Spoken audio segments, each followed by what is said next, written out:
तर मित्रांनो आपण मिरची लागवड करून जवळपास आता 3 दिवस झालेले आहेत.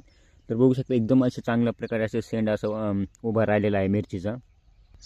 एकही झाड समजा असं पडलेलं असं दिसणार नाही.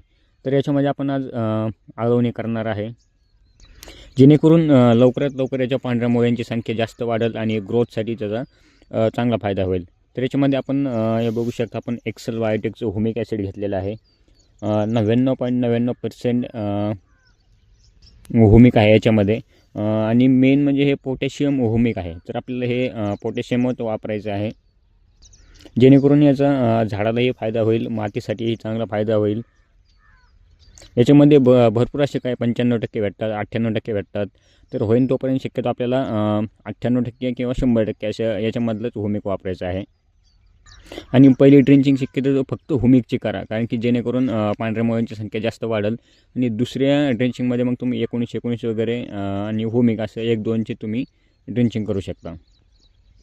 तर आम्ही आज तिसऱ्या दिवशी हे ह्युमिक घेतलेलं आहे.